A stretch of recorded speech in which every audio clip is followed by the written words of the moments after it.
Hey everyone, and welcome to Talk ETFs. I'm Sumit Roy, Senior Analyst here at ETF.com. This week we're talking with Anna Harris, the Global Head of Market Cap Indexes at MSCI.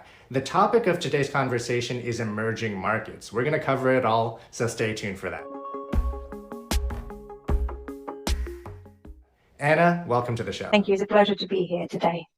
So Anna, we're seeing strong inflows into emerging market ETFs this year, with nearly $10 billion going into these funds. Why is there a renewed interest in investing in emerging markets this year? Yeah, and that's definitely, we've seen it as well from our side. And really what has happened is that with the China reopening again and the potential of growth coming through from China, investors within emerging markets, but also just around the world, starting to look a little bit more carefully at the emerging markets proposition as an investment universe.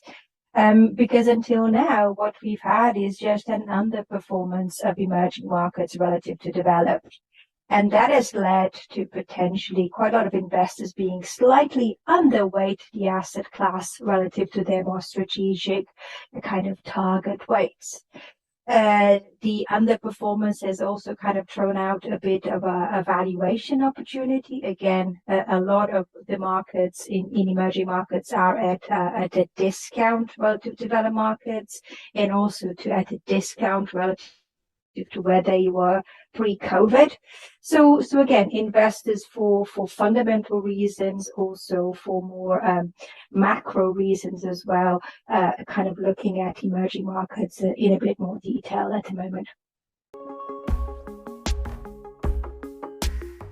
Can you talk a little bit about how investors are approaching this asset class today? Are they focused on investing in EM broadly or honing in on specific countries? A bit of both.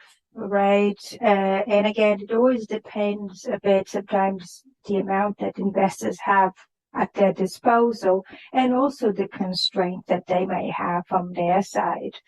In addition, for them to be more granular, for them to be more discerning in terms of the allocations within the emerging markets, they have to have within their teams or within their resources the ability to discern what is going to be a better performing market relative to the other.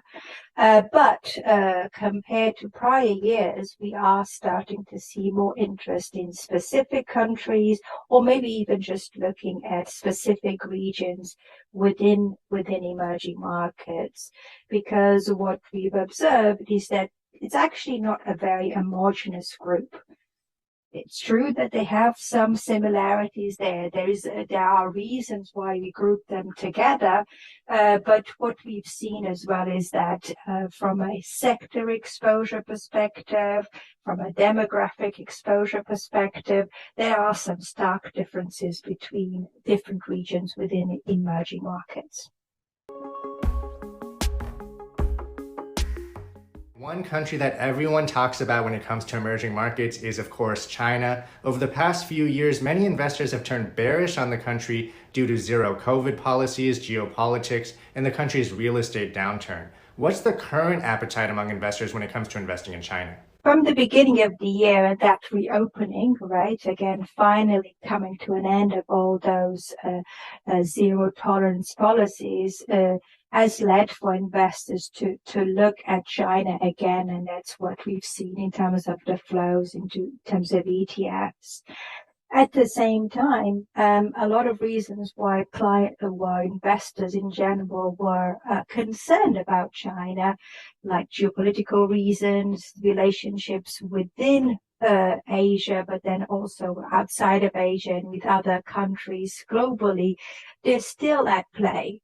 So while there may be, from an economic and market perspective, maybe there's some change happening there, there are other things relative to China that are still making some investors a little bit nervous about maybe having an overweight or being too overexposed to China.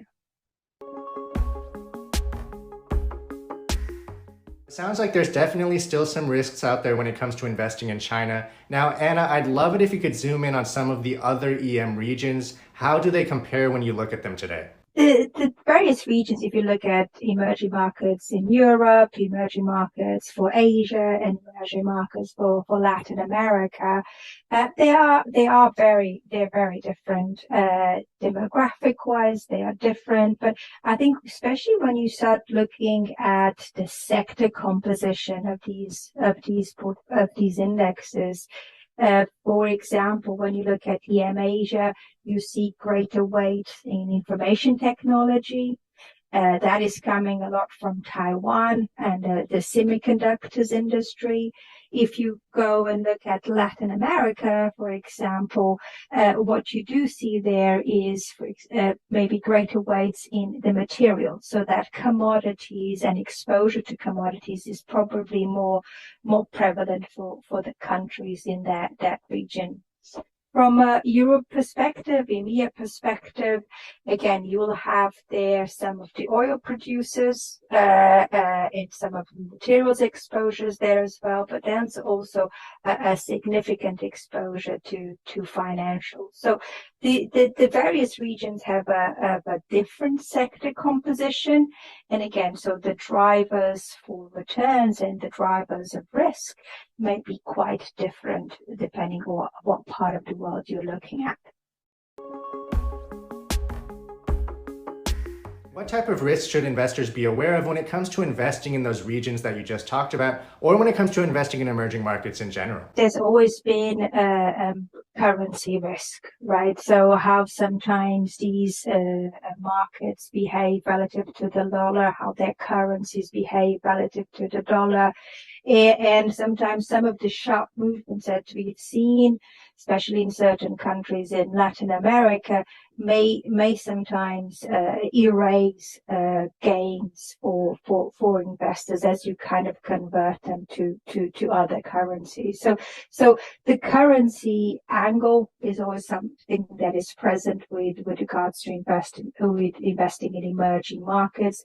So investors need to decide, should they hedge, should they not hedge, relative to their obligations within end goals within their investment portfolio.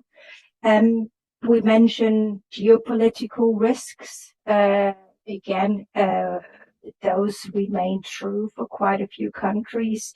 Again, sometimes the political side of things and a lack of clear transition or direction from governments for certain of these countries may lead investors to be cautious. So again, there's a mixture of reasons that still makes investors take first kind of a few steps in the direction of emerging markets, but again, sometimes leads them to go forward with a bit of caution. Finally, Anna, before I let you go, is there anything else you want to add? As we mentioned, as we can see from flows, there is interest in emerging markets. There is interest because as you add them to your portfolios, you broaden the investment universe, even just by a numbers perspective, right? So compared to investing purely in US markets or in developed markets as a whole. So you have more opportunities. The world gets bigger. And also what you're getting as well, because of sometimes the technology evolution, sometimes the investments that some of these countries are having in their domestic economies, you might even uncover certain opportunities or businesses that really don't have a comparison or comparable peer in developed markets. So it's bigger. You might find things that you don't find in your current developed markets, and really again gives you an opportunity to diversify your portfolio. And then thinking more generally as we talk about developed markets and the growth of ESG investing, factor investing, thematic investing, all of these are things that can be applied to emerging markets.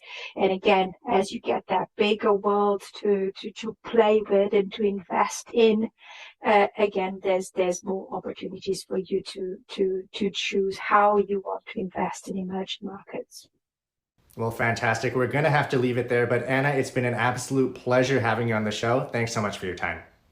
Thank you.